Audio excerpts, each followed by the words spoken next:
നമുക്ക് ദിൽകുഷ് ഉണ്ടാക്കിയാലോ? പഴയ ഒരു വിഭവമാണെങ്കിലും ഇപ്പോൾ ബേക്കറികളിലൊക്കെ അത് കിട്ടാറുണ്ട്. വളരെ ഈസിയായി തന്നെ നമുക്കത് ഉണ്ടാക്കിയെടുക്കാം. കുറച്ച് ഇളം ചൂട് പാലെടുത്ത് ഇതിലേക്ക് 1/2 ടേബിൾ സ്പൂൺ ഷുഗറും 3/4 ടീസ്പൂൺ ഈസ്റ്റും ചേർത്ത് നന്നായിട്ടൊന്ന് മിക്സ് ചെയ്ത് പൊങ്ങാനായി മാറ്റി വയ്ക്കുക. ഇതിപ്പോൾ ശരിക്കും പൊങ്ങിയിട്ടുണ്ട്. ഇനി നമുക്കൊരു ബൗൾ എടുത്ത് വെച്ചിട്ട് അതിലേക്ക് 1/4 കപ്പ് ഇളം ചൂട് പാൽ ഒഴിച്ചു കൊടുക്കുക.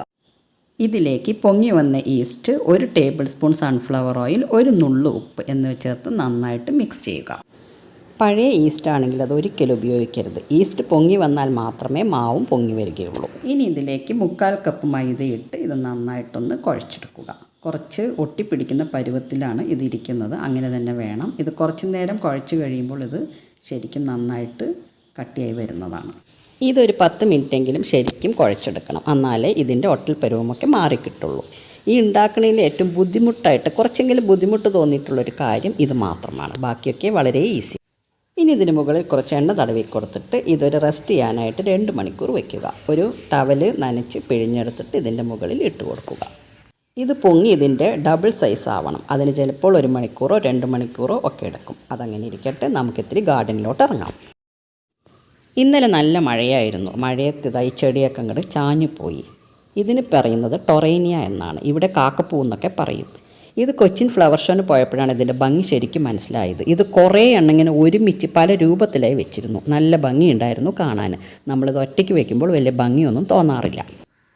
ഇത് നല്ലൊരു ചെടിയാണ് കേട്ടോ. ഇത് പിടിച്ചു കിട്ടാനും വളരെ എളുപ്പമാണ്. കുറേ പൂവുകൾ ഉണ്ടാവുകയും ചെയ്യും. മോർണിംഗ് ഗ്ലോറി എന്നാണ് തോന്നുന്നത് ഇതിൻ്റെ പേര്, എനിക്ക് ഉറപ്പില്ല. ഞാൻ ഏതായാലും ഒരു PVC പൈപ്പ് എടുത്ത് അതിലേക്ക് കയറ് ചുറ്റി ഇങ്ങനെ വെച്ചിട്ടുണ്ട്. ഇതിൻ്റെ മുകളിലായിട്ട് കാക്കപ്പൂവിൻ്റെ ഒരു ചെടിയും വെച്ച് കൊടുത്തിട്ടുണ്ട്. മോർണിംഗ് ഗ്ലോറിയുടെ ഒരു ചെടി താഴെയും വെച്ച് കൊടുത്തിട്ടുണ്ട്. ഇതിൽ പടർന്നു കഴിഞ്ഞാൽ നല്ല ഭംഗിയുണ്ടാവും കാണാൻ. പെട്ടെന്ന് വാടാത്ത പൂവുകളാണ് ഗാർഡൻ അലങ്കരിക്കാൻ ഏറ്റവും നല്ലത്. ചില പൂവുകൾ വിടർന്നു കഴിഞ്ഞാൽ വൈകുന്നേരം ആകുമ്പോഴേക്കും തന്നെ വാടിപ്പോകും. പക്ഷേ ഇതൊന്നും അങ്ങനെ വാടില്ല.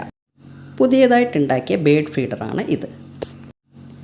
മുൻപുണ്ടാക്കിയതിൽ മോൾ ഭാഗത്ത് റൂഫില്ലായിരുന്നു. മഴ പെയ്യുമ്പോൾ അതിൻ്റെ തീറ്റയൊക്കെ നനഞ്ഞു പോകും. അതുകൊണ്ട് പുതിയതായിട്ട് ഒരെണ്ണം ഉണ്ടാക്കി അത് പുറത്ത് വെച്ചു. പഴയതെടുത്ത് ഞാൻ ടെറസിലൊരു ചിരട്ടയിൽ കുറച്ച് ഫുഡ് ഇട്ട് വെച്ചിരുന്നു. അവിടെയും ഇപ്പോൾ പക്ഷികൾ വന്ന് കഴിക്കുന്നുണ്ട്. അപ്പോൾ ഇത് ടെറസിൻ്റെ മുകളിൽ വെച്ചു. പക്ഷികൾ തിന്നുന്ന വീഡിയോ എടുക്കാൻ വല്ലാത്ത ബുദ്ധിമുട്ടാണ്. നമ്മൾ അങ്ങോട്ട് ചെല്ലേണ്ട താമസം എല്ലാം കൂടി ഒറ്റപ്പറക്കലാണ്. എന്തായാലും ഒരു ദിവസം ഞാൻ പമ്മി നിന്ന് വീഡിയോ എടുക്കും. സൺലൈറ്റ് അധികം വേണ്ടാത്ത മണി പ്ലാന്റ് പോലുള്ള കുറച്ച് ഇലച്ചെടികളാണ് ഇവിടെ വെച്ചിട്ടുള്ളത്. ദേ ഇവിടെ ഒരു പക്ഷി കൂടും വെച്ചിട്ടുണ്ട്. എല്ലാം DIY ആണ് കേട്ടോ. ചുളിവിൽ ഉണ്ടാക്കിയെടുക്കുന്നതാണ്. 7up ബോട്ടിൽ കൊണ്ടുണ്ടാക്കിയതാണ് ഇത്. പക്ഷികൾക്ക് പിടിക്കുമോ എന്തോ.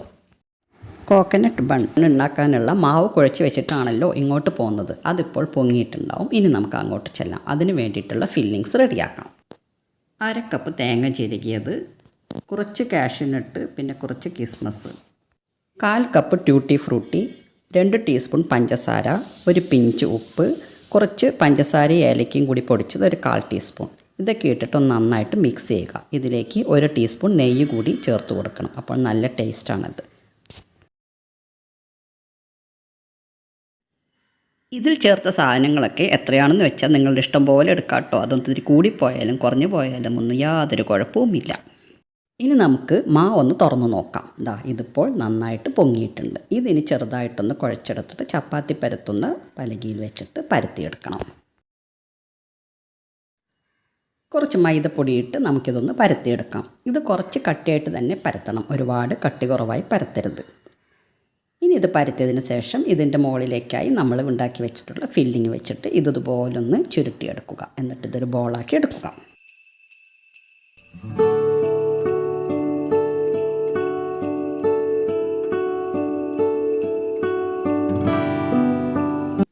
ഇനി ബേക്ക് ചെയ്യാനുള്ള പാത്രത്തിൽ കുറച്ച് നെയ്യ് തടവി കൊടുക്കുക, അല്ലെങ്കിൽ ഒരു ബട്ടർ പേപ്പർ ഇട്ട് കൊടുക്കുക ചെയ്യുക. ഒട്ടിപ്പിടിക്കാതിരിക്കാനാണ്. എന്നിട്ട് ഇതൊരു 15 മിനിറ്റ് റെസ്റ്റ് ചെയ്യാനായിട്ട് വെക്കുക. ഇതൊന്നുകൂടി പൊങ്ങി വരണം. ഇനി ഇത് നമുക്ക് ബേക്ക് ചെയ്യാം. അതിന് മുമ്പായി നമുക്കിതിന് മുകളിലേക്ക് കുറച്ച് പാലോ അല്ലെങ്കിൽ മുട്ടയോ ഒന്നിതുപോലെ തേച്ച് കൊടുക്കണം. നല്ല ബ്രൗൺ കളർ കിട്ടാൻ വേണ്ടിയാണ്. 180 ഡിഗ്രി സെൽഷ്യസിൽ 10 മിനിറ്റ് പ്രീ ഹീറ്റ് ചെയ്ത മൈക്രോവേവിലേക്ക് വേണം നമ്മളിത് വെച്ച് കൊടുക്കുവാൻ. ഇതിപ്പോൾ 10 മിനിറ്റ് പ്രീ ഹീറ്റ് ചെയ്തതാണ്. ഇതിലേക്ക് വെച്ച് കൊടുത്തിട്ട് 180 ഡിഗ്രി സെൽഷ്യസിൽ 30 മിനിറ്റാണ് ഞാനിപ്പോൾ ഇതിൽ സെറ്റ് ചെയ്യുന്നത്. 30 മിനിറ്റ് കഴിഞ്ഞു. നമുക്കിനി ഇത് തുറന്ന് നോക്കാം. ഇതാ നോക്കൂ, അത്രയ്ക്ക് അങ്ങോട്ട് ബ്രൗൺ ആയിട്ടില്ല. അപ്പോൾ ഇനി ഒരു 10 മിനിറ്റ് കൂടി ഞാനിത് ബേക്ക് ചെയ്യുന്നുണ്ട്. അതിനുശേഷം ഇതാ പുറത്തെടുത്തിട്ടുണ്ട്. ഇനി നമുക്കൊരു സ്ക്വയർ വെച്ചത് കുത്തി നോക്കാം. നന്നായിട്ട് വെന്തിട്ടുണ്ട്. ഒരുപാട് വെന്താലും ബ്രെഡ് ഹാർഡായി പോകും. ഇനി ഇതിന് മുകളിലേക്ക് നമുക്കൊന്ന് ബട്ടർ തടവി കൊടുക്കാം. എന്നിട്ടിത് നന്നായിട്ട് തണുക്കാനായിട്ട് വെക്കുക. എന്നിട്ട് വേണം ഇത് കട്ട് ചെയ്യുവാൻ. ബണ്ണ് നല്ല സോഫ്റ്റ് ആയിട്ടുണ്ട്. നമുക്കിത് കട്ട് ചെയ്ത് നോക്കാം. ഇതാ ഞാൻ ടേസ്റ്റ് ചെയ്ത് നോക്കട്ടെ.